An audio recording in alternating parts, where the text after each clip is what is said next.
दोस्तों कहते हैं कि समय बहुत बलवान होता है। समय में वह ताकत होती है जो रातों रात राजा को रंग और रंग को राजा बना सकती है। विद्वानों ने भी कहा है कि होनी बहुत बलवान होती है। विधि के विधान को कोई नहीं मिटा पाया। क्या यह बात सच है या क्या एक झूठ? चलिए एक पौराणिक कहानी के माध्यम से इस बात को समझाने का प्रयास करते हैं। नमस्कार दोस्तों, यह कहानी बड़ी ही शिक्षाप्रद, महत्वपूर्ण और ज्ञानवर्धक है। मेरा आपसे निवेदन है कि कहानी के अंत तक हमारे साथ में बने रहें। बहुत समय पहले की बात है। एक नगर से दूर एक महात्मा का आश्रम था। वह सभी शास्त्रों और वेदों का ज्ञान रखते थे। उसके चर्चे बहुत दूर दूर तक फैले हुए थे। उसके पास दूर दूर से लोग अपना भाग्य दिखाने के लिए आते थे। वह महात्मा बहुत ही ज्ञानी थे। जिन लोगों का भी भाग्य देखकर उन्हें बताते थे, वह बात सच साबित होती थी। दूर से ही उनका भाग्य पढ़कर यह बता देते थे कि उनके भाग्य में क्या लिखा हुआ है। भूतकाल, भविष्य और वर्तमान तीनों कालों का ज्ञान रखते थे। उसी नगर में एक पति और उसकी पत्नी रहते थे। उसकी पत्नी धर्म और आस्था में बहुत विश्वास रखती थी। उनके कोई संतान नहीं थी। गांव के लोगों से सुना था कि गांव में एक महात्मा है जो किसी का भी भाग्य बता देते हैं कि उसके भाग्य में क्या लिखा है। उन्होंने सोचा कि क्यों ना हम भी एक बार उस महात्मा के दर्शन कराएं। और अगली सुबह वह पंडित और उसकी पत्नी उस महात्मा से मिलने के लिए निकल जाते हैं। वे दोनों उस महात्मा के आश्रम आकर रोने लग जाते हैं। महात्मा दोनों को चुप कराते हुए पूछते हैं, बेटा रो मत, तुम्हें क्या दुख है, मुझे बताओ, मैं कोई ना कोई समाधान जरूर निकाल लूंगा। तब पंडित कहता है, गुरुदेव, हमारी कोई संतान नहीं है। ये दुख हम दोनों को हर दिन अंदर से खाता रहता है। हमने आपका बहुत नाम सुना है, तभी हम आपके पास आए हैं। आप हमारा भाग्य देखकर बताओ कि हमारे जीवन में पुत्र सुख है या नहीं। फिर महात्मा कहते हैं, तुम चिंता मत करो। तभी महात्मा पंडित की पत्नी को आश्रम के मंदिर से 2 सेब लाकर देते हैं और कहते हैं, इनको आप दोनों पति पत्नी खा लेना, तुम्हें अवश्य ही संतान प्राप्ति होगी। उसके बाद वह दोनों महात्मा को प्रणाम करके वहां से अपने घर चले आते हैं। कुछ महीनों के बाद वैसा ही होता है। 1 साल के बाद उनके घर पुत्र का जन्म होता है। पंडित और उसकी पत्नी बहुत खुश थे। पंडित अपनी पत्नी से कहता है कि क्यों ना हम महात्मा को अपने घर बुलाकर उनकी सेवा करें। फिर पंडित उस महात्मा को अपने घर बुलाते हैं और उनकी सेवा करता है। और पंडित अपने बेटे का नामकरण करवाता है और उसके बेटे का नाम वैभव रखते हैं। तभी पंडित कहता है, गुरुदेव, आप हमारे बच्चे का भविष्य देखकर बताओ कि हमारा पुत्र जीवन में क्या करेगा। तभी वह महात्मा कहते हैं कि अभी इसको बड़ा होने दो। जब इसकी आयु 8 वर्ष की हो जाए तब इसको मेरे पास लेकर आना, मैं इसका भाग्य अवश्य बता दूंगा। ये बोलकर महात्मा वहां से चले आते हैं। धीरे धीरे समय गुजरता गया। पंडित का बेटा अब 8 वर्ष का हो गया था। एक दिन पंडित अपने बेटे को लेकर उस गुरु के आश्रम जाता है तो वह देखता है कि वहां लोगों की भीड़ लगी हुई थी। तब पंडित का लड़का पंडित से पूछता है, पिताजी, यह सब क्या हो रहा है?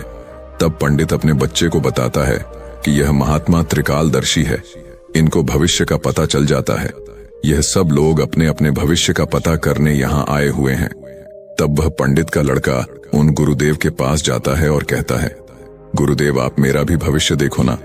उस छोटे बालक की बात सुनकर गुरुदेव पहले तो मना कर देते हैं, लेकिन बाद में बच्चे की जिद पर मान जाते हैं और उससे कहते हैं, बेटा, मैं तुम्हारा भाग्य देखता हूं, तुम मेरे सामने आकर बैठ जाओ। फिर महात्मा उस पंडित के पुत्र का भाग्य देखने लगते हैं। उस महात्मा ने अपने ग्रंथ को खोला और फिर पंडित के पुत्र के ललाट को देखा। जब उसने गणना की तो महात्मा ने देखा कि पंडित के पुत्र का विवाह तो एक नीच कुल की कन्या के साथ होना लिखा है। जब उसने यह देखा तो वह सोचने लगा कि अब क्या होगा। यह तो जाति से उच्च कुल का ब्राह्मण है और इसके पुत्र का विवाह नीच कुल की लड़की से होगा। यदि ऐसा हो गया तो यह कहीं का नहीं रहेगा और किसी को अपना मुंह दिखाने लायक भी नहीं रहेगा। महात्मा यह सब बात उस पंडित को बता देते हैं। पंडित यह सुनकर कहता है, गुरुदेव, नहीं, मैं ऐसा नहीं होने दूंगा। जब मैंने जान लिया तो मैं भाग्य को बदल दूंगा। जब उस महात्मा ने कुछ और गहराई से उस ग्रंथ को देखा और उसकी गणना की तो उसे पता चला कि उसी गंगा के किनारे कई कोसों दूर एक मछुआरे का परिवार रहता है और उसके परिवार में अब तक 5 पुत्रियों का जन्म हो चुका है और जो मछुआरे की 5वें नंबर की कन्या है, जिसकी उम्र मात्र 3 साल की है और जिसका नाम उस मछुआरे ने निधि रखा है, पंडित के पुत्र का विवाह उस लड़की से होगा, ऐसा उसके पुत्र के भाग्य में लिखा है। यह सब महात्मा पंडित को बताता है तो पंडित ने सोचा, मैं अपने पुत्र के भाग्य को जरूर बदलूंगा। मैं इसमें समर्थ भी हूं। जब मैंने अपने पुत्र के भाग्य को जान ही लिया है तो मैं इसके भाग्य को बदल भी सकता हूं। पंडित कहता है, गुरुदेव, मैं भी देखता हूं कि भाग्य बड़ा है या मैं बड़ा हूं। तब वह पंडित ब्रह्मा जी के लिखे हुए विधान को बदलने के लिए चल देता है और चलते चलते वह पंडित उस मछुआरे के घर पहुंच जाता है। जब उस मछुआरे ने देखा कि उज्जैन के एक महान पंडित उसके द्वार पर खड़े हैं, तो उस मछुआरे ने उस पंडित का बड़ा ही आदर सत्कार किया और कहने लगा कि मुझ गरीब की कुटिया में आप पधारे हैं, यह तो मेरे लिए सौभाग्य की बात है। पंडित कहने लगा, हे मछुआरे, मैं किसी उद्देश्य से तुम्हारे पास आया हूं। मैं तुमसे यह जानना चाहता हूं कि तुम्हारे घर में किसी 3 साल की कन्या ने जन्म लिया है। तो मछुआरा कहने लगा, हाँ, हमारे घर में एक पुत्री ने जन्म लिया है जिसकी आयु अभी 3 वर्ष होगी। पंडित ने कहा, क्या उसका नाम निधि है? तो मछुआरे ने कहा, जी पंडित जी, उसका नाम निधि है। पंडित ने कहा, हे मछुआरे, मेरा गुरु त्रिकालदर्शी है, उन्होंने मुझे कुछ मंत्र दिए हैं। मैं तो इस रास्ते से जा रहा था तो मैंने देखा तुम पर तो बड़ा घोर संकट आने वाला है। जब तक तुम्हारी सबसे छोटी पुत्री तुम्हारे घर में रहेगी तब तक तुम्हें पुत्र की प्राप्ति नहीं होगी। यदि तुम अपने घर के आंगन में पुत्र खेलता हुआ देखना चाहते हो तो तुम्हें अपनी छोटी पुत्री को अपने घर से दूर भगाना होगा। पंडित के ऐसे वचनों को सुनकर मछुआरा बोला, पंडित जी, अभी वह तो नवजात बालिका है, उसकी आयु भी तो मात्र 3 वर्ष की है, मैं उसे ऐसी हालत में कहां छोड़ सकता हूं। पंडित ने कहा, हे मछुआरे, जब मैं तुम्हें यह बता सकता हूं तो मैं तुम्हारी सहायता भी कर सकता हूं। तब पंडित उसे कहते हैं कि मेरी कोई पुत्री नहीं है, तुम एक काम करो, तुम अपनी इस कन्या को मुझे दे दो, मैं इसका पालन पोषण करूंगा और जब यह बड़ी हो जाएगी तो मैं अच्छा सा वर ढूंढकर इसका विवाह भी कर दूंगा। फिर वह मछुआरा पुत्र की लालसा में अपनी नवजात पुत्री को उस पंडित को दे देता है। पंडित मन ही मन बहुत खुश होता है और उस छोटी सी कन्या को लेकर चल देता है। चलते चलते वह पंडित सोचता है कि इस कन्या को मैंने मार दिया तो मुझे बाल हत्या का पाप लग जाएगा। फिर उस कन्या से छुटकारा पाने के लिए वह पंडित एक लोहार के पास जाता है और उस लोहार से एक लकड़ी का एक छोटा सा बक्सा बनवाता है और उस बक्से में वह उस नवजात कन्या को सुलाकर नदी के जल में प्रवाहित कर देता है और पंडित सोचने लगता है कि यह बक्सा कुछ दूर जाएगा और अपने आप ही डूब जाएगा और यह लड़की भी मर जाएगी। इस तरह इससे मेरा पीछा छूट जाएगा और मुझे बाल हत्या का पाप भी नहीं लगेगा। और वह पंडित अपने घर चले जाता है। परंतु इस दुनिया का क्या कोई ऐसा व्यक्ति है जो किसी के भाग्य को बदल सके? क्योंकि उस लड़की के भाग्य में जीवन लिखा हुआ था, जिस कारण से वह बक्सा उस नदी के जल में नहीं डूबता है और नदी उसे बहाते हुए एक गांव के पास किनारे पर ले जाती है। उधर उस गांव का पंडित सुबह सुबह स्नान करने के लिए आता है तो उस पंडित की नजर उस बक्से पर पड़ती है। जब वह पंडित उस बक्से को खोलता है तो वह देखता है कि बक्से के अंदर बहुत ही सुंदर कन्या लेटी हुई अपने पैर के अंगूठे को चूस रही है। वह पंडित संतानहीन था और गंगा जी से रोज संतान प्राप्ति की प्रार्थना करता था। उस बच्ची को देखकर वह पंडित सोचने लगा कि गंगा जी ने मेरे लिए इस पुत्री को मेरी संतान बनने के लिए ही भेजा है और मेरी प्रार्थना गंगा जी ने स्वीकार कर ली है। और इस तरह वह पंडित उस कन्या को लेकर अपने घर के लिए चल देता है। जब पंडित अपने घर पहुंचा और उस पुत्री को अपनी पत्नी को दिखाया तो उसकी पत्नी कहने लगी, आप यह किसकी पुत्री ले आए हैं? यह बड़ी ही सुंदर है। तो पंडित जी कहने लगे, गंगा जी ने हमारी प्रार्थना स्वीकार कर ली और इस कन्या को हमारी संतान के रूप में हमारी झोली में डाल दी है। आज से हमारी यह इकलौती पुत्री है। इसका हम बड़े अच्छे से पालन पोषण करेंगे और इसे अच्छे संस्कार देंगे। इसे किसी चीज की कोई कमी नहीं होने देंगे। इस प्रकार वह पंडित और उसकी पत्नी उस कन्या का पालन पोषण करने लगे। समय गुजरा और समय के साथ साथ वह कन्या भी बड़ी हुई। जैसे जैसे वह लड़की बड़ी होती गई वैसे वैसे उसकी सुंदरता में 4 चांद लगते गए। वह इतनी सुंदर थी जैसे कोई इंद्र की अप्सरा हो। फिर जब लड़की थोड़ी और बड़ी हुई तो एक दिन पंडिताई ने अपने पति से कहा, सुनते हो, हमारी बिटिया अब बड़ी हो गई है और इसकी विवाह की भी उम्र हो गई है। आप कहीं जाकर वर ढूंढकर हमारी बिटिया की शादी कर दो। पत्नी की यह बात सुनकर वह पंडित अपनी इकलौती पुत्री के लिए वर देखने के लिए चल देता है। जब आसपास में उसके लायक कोई वर नहीं मिलता है तो पंडित जी अपनी पुत्री के लिए वर की तलाश करते करते उज्जैन नगरी में पहुंच जाते हैं। वहां जाकर लोगों से पूछते हैं कि यहाँ कोई ऐसा ब्राह्मण परिवार है जिसका कोई पुत्र विवाह के योग्य हो तो बताओ। उज्जैन के लोग उस पंडित के बारे में बताते हैं जिसने उस लड़की को नदी में बहा दिया था। उनका बहुत ही संस्कारी परिवार है और उन पंडित का एक इकलौता पुत्र है और उसकी उम्र भी विवाह के योग्य है। पंडित जी, आपकी बात उन पंडित के पास बन जाए तो आपकी पुत्री बहुत ही सुखी रहेगी। उन लोगों की बात सुनकर पंडित जी उस पंडित के घर अपनी बेटी की शादी करने के लिए चल देता है। जब वह पंडित के घर पहुंचे और उस पंडित से मिले और जब पंडित जी ने अपनी पुत्री की सुंदरता के बारे में बताया और पंडित को अपने आने का मकसद बताया कि मेरी एक पुत्री है और उसका विवाह हम आपके पुत्र के साथ करना चाहते हैं, तो वह पंडित भी बड़ा खुश हुआ कि चलो, मेरे पुत्र के जो भाग्य में लिखा था अब वह बदल गया है और एक ब्राह्मण अपनी पुत्री की शादी के लिए मेरे पास आया है। वह पंडित उस ब्राह्मण की उस बिटिया से अपने पुत्र की शादी करने के लिए तैयार हो जाता है और फिर विवाह का समय निश्चित भी हो जाता है और वह ब्राह्मण खुशी खुशी अपने घर चला जाता है और अपनी पत्नी से सारी चर्चा करता है। फिर कुछ दिन बाद वह दिन भी आ जाता है जिस दिन पंडित की पुत्री और उस पंडित के पुत्र की शादी होनी होती है। फिर वह पंडित अपने पुत्र की बारात लेकर उस पंडित के गांव की तरफ चल देता है और सोचता जा रहा है कि मैंने अपने पुत्र का भाग्य बदल दिया। जो उस महात्मा ने कहा था मैं उसको भी बदल दूंगा। आज मैं अपने पुत्र का भाग्य बदल दूंगा। लेकिन पंडित को पता नहीं था कि विधाता का लिखा कोई नहीं मिटा सकता, उसे विधाता भी नहीं मिटा सकते। जो लिख दिया वह तो अटल है। जैसा जिसके भाग्य में लिख दिया वैसा तो होकर ही रहता है, चाहे कोई कितने भी जतन कर ले, लेकिन भाग्य का लिखा कोई नहीं मिटा सकता। इस तरह संयोग से आज वही मछुआरे की कन्या आज पंडित की पुत्री बनकर उस पंडित के बेटे के साथ विवाह करने के लिए तैयार हो रही है, जिसे उस पंडित ने नदी में बहा दिया था। फिर उस लड़की का विवाह उस पंडित के बेटे के साथ हो जाता है और इस तरह वह कन्या पंडित के घर में आ जाती है।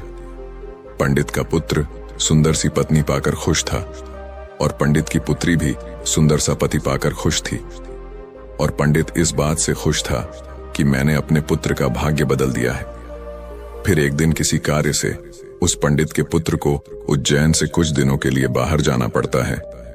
एक दिन वह पंडित अपने बेटे की बहू को लेकर उस महात्मा के आश्रम जाते हैं। उधर पहुंचकर गुरुदेव को प्रणाम करते हैं और बताते हैं कि गुरुदेव, मैंने विधि के विधान को भी बदल दिया। यह सुनकर गुरुदेव हंसने लगते हैं। पंडित गुरुदेव को हंसता देख पूछता है, गुरुदेव आप हंस क्यों रहे हो? तब गुरुदेव पंडित को बताते हैं, ये वही लड़की है जिसको तुमने नदी में बहा दिया था। यह सुनकर पंडित का पसीना छूटने लगा। उसने सोचा, यह तो वही मछुआरे की लड़की है जिसे मैंने मरने के लिए नदी में प्रवाहित कर दिया। फिर ये मेरे घर में मेरी पुत्र वधू बनकर कैसे आ गई? उसने निधि से कहा, पुत्री, तुम अपने पिताजी की इकलौती पुत्री हो ना? तो वह कन्या बोली, जी पिताजी, मेरे असली माता पिता तो बड़े दुष्ट थे। उन्होंने मुझे 3 वर्ष की अवस्था में ही गंगा में प्रवाहित कर दिया था और जो मेरे नए माता पिता हैं, इन्होंने मुझे नया जीवन दान दिया। जिस दिन से मुझे नया जीवन दान मिला है तब से यही मेरे माता पिता हैं। जब पंडित ने यह साबित कर लिया कि यह वही मछुआरे की लड़की है, तो पंडित ने इस निधि से निजात पाने के लिए एक युक्ति निकाली और अपने बेटे की बहू से बोला, बेटी, तुम पहली संतान पुत्र पाना चाहती हो तो मेरे साथ तुम्हें समुद्र पर चलना होगा। जब दोनों ससुर और पुत्र वधू समुद्र पर पहुंचे तो पंडित ने अपने हाथ से एक अंगूठी निकाली और उस अंगूठी को दिखाते हुए समुद्र में फेंक दिया और उससे कहा, बेटी, जिस दिन तुम्हें यह अंगूठी मिल जाए उसी दिन तुम अपने घर आ सकती हो। अगर यह अंगूठी नहीं मिली और तुम अपने पिता के घर पहुंच गई, या मेरे घर आ गई तो तुम अपने पति को खो दोगी। इसीलिए तब तक तुम्हें कहीं नहीं जाना है जब तक यह अंगूठी तुम्हें ना मिल जाए। यदि तुम मेरे वचनों को मानोगे तो तुम्हें अवश्य ही पुत्र की प्राप्ति होगी और तुम्हारा भाग्य भी जाग उठेगा। ऐसा कहकर वह पंडित उसको समुद्र के किनारे पर छोड़कर वापस अपने घर को लौट गया। निधि ने काफी प्रयास किया लेकिन अंगूठी नहीं मिली। जब अंगूठी नहीं मिली तो वह बेचारी एक रास्ते की तरफ चल दी, क्योंकि ना तो वह अपने पिता के घर जा सकती थी और ना ही अपने पति के घर जा सकती थी। फिर चलते चलते जब वह आगे बढ़ी तो सामने से एक राजपूताना परिवार आता हुआ दिखाई दिया जो अपने गांव की तरफ जा रहा था। जब उस राजपूत परिवार ने उस लड़की को देखा तो कहने लगे, बेटी इस जंगल में तुम अकेली कैसे घूम रही हो? यहां तो बहुत ही जानवर रहते हैं। तो वह कन्या बोली, क्या बताऊं, मैं विपत्ति की मारी हूं और मेरा इस दुनिया में कोई नहीं है। तो वह राजपूत परिवार बोला, बेटी अगर तुम चाहो तो हमारे साथ चल सकती हो। जब निधि ने यह सुना तो वह सहज गई, उनके साथ चलने के लिए तैयार हो गई। इस तरह निधि को उस राजपूत परिवार ने अपने घर खाना बनाने के लिए रख लिया। जो राजपूत परिवार का मुखिया था वह उस पंडित का बहुत ही घनिष्ठ मित्र था। कुछ समय बाद उधर जब पंडित का लड़का अपने घर आया और उसने अपने पिताजी से निधि के बारे में पूछा तो पंडित ने झूठ बता दिया कि गंगा स्नान करते समय तुम्हारी पत्नी निधि डूबकर मर गई। जब पंडित के लड़के ने यह सुना तो उसे काफी दुख हुआ। उधर राजपूत परिवार जिस गांव में निवास करता था उस गांव का एक पंडित अपने लड़की का रिश्ता लेकर उसी पंडित के घर पहुंच गया। जिस पंडित के घर निधि का विवाह हुआ था उस पंडित ने पंडित से जब अपनी पुत्री के विवाह के लिए प्रस्ताव रखा तो पंडित ने उस पंडित से कहा, हम अपने पुत्र के साथ तुम्हारी पुत्री का विवाह तो कर लेंगे, लेकिन विवाह से पहले हम तुम्हारी पुत्री को देखेंगे और उसके बाद ही विवाह करेंगे। क्योंकि पंडित को डर था कि कहीं मछुआरे की वही कन्या फिर से विवाह ना कर ले जो उसके लड़के के भाग्य में लिखी है। वह पंडित उस पंडित की शर्त मानने के लिए तैयार हो गया और अपने गांव को वापस लौट गया। अब पंडित अपने पुत्र के लिए लड़की देखने को उस पंडित के गांव की तरफ चल दिए। उधर जो अंगूठी उस पंडित ने समुद्र में फेंकी थी उसे एक मछली निगल गई। एक दिन किसी मछुआरे ने समुद्र में जाल फेंका तो उसे वही मछली मिली। जो अंगूठी निकल गई थी उस जाल में वह फंस गई। मछुआरा पकड़ी हुई मछली को बेचने के लिए वहीं पहुंच गया जहां वह राजपूताना परिवार रहता था। परिवार के मुखिया को मछली खाना बहुत ही पसंद था, इसलिए उस राजपूत ने उस मछुआरे से उस मछली को खरीद लिया और उस मछली को ले जाकर निधि से कहा, बेटी क्या तुम मेरे लिए मछली पका दोगी? तो निधि बोली, जी पिताजी, मैं मछली तो नहीं खाती हूं लेकिन आपके लिए जरूर बना दूंगी। इस प्रकार वह मछली लेकर रसोई में काटने लगी। जब निधि ने उस मछली को काटा तो उसके पेट में से वही अंगूठी निकलकर जमीन पर गिर पड़ी। जब निधि ने उस अंगूठी को देखा तो वह पहचान गई और अंगूठी पाकर बहुत खुश हुई। उधर वह पंडित अपने पुत्र को लेकर पंडित के गांव में पहुंचा और अपने बेटे से कहने लगा, हे पुत्र, इस गांव में हमारे घनिष्ठ राजपूत मित्र रहते हैं। पहले हम उनके पास चलते हैं, उसके बाद हम तुम्हारे लिए लड़की देखने पंडित जी के घर जाएंगे। पंडित के बेटे ने जब अपने पिता के ऐसे वचनों को सुना तो वह बोला, पिताजी जो आपको अच्छा लगे वैसा ही कीजिए। फिर वे दोनों उस राजपूत के घर पहुंचे। राजपूत ने जब अपने मित्र पंडित को आते हुए देखा तो वह भी बहुत खुश हुआ और उनका पहले की भांति आदर सत्कार किया। आदर सत्कार करके उन्हें अपने पास में बिठाया और उसने निधि को आवाज दी, बेटी हमारे मित्र आए हैं, जरा उनके लिए पानी का इंतजाम करो। जब निधि पानी लेकर आई तो निधि ने पंडित को देखा, पंडित ने निधि को देखा। फिर जब पंडित के लड़के ने निधि को देखा तो वह कहने लगा, पिताजी आपने मुझसे झूठ क्यों बोला कि निधि मर गई? मेरी पत्नी तो जिंदा है और यह आप जानते हैं, और यह जानते हुए भी आपने मेरा विवाह किसी अन्य लड़की से करने की कैसे सोची? तो वह पंडित दुख मन से कहता है, पुत्र मैं भटक गया था। मैं विधाता के लिखे भाग्य को बदलने के प्रयास में इतना नीच कर्म कर बैठा कि कुछ पूछो ही मत। फिर उसने पूरी कहानी सभी को सुना दी और कहने लगा, मुझे अपने ऊपर कुछ ज्यादा ही घमंड हो गया था। जो विधाता के लिखे को मिटाने चला था, मैंने लाख कोशिश की लेकिन हुआ वही जो तेरे भाग्य में लिखा था। यह कहकर उसने अपने बेटे की बहू से माफी मांगी और आदर सत्कार से उसे घर लेकर गए। दोस्तों, विधि के विधान को कोई बदल नहीं सकता। जो लिखा होता है वह जरूर होता है। दोस्तों, आपने आज के इस वीडियो से क्या सीखा वह मुझे आप कमेंट में बता सकते हैं। इसी के साथ में उम्मीद है कि आपको आज की वीडियो पसंद आई होगी। तो चलिए फिर मिलते हैं ऐसी एक और नई वीडियो में एक नए मैसेज के साथ। तब तक के लिए अपना ख्याल रखें। धन्यवाद और नमो बुद्धाय।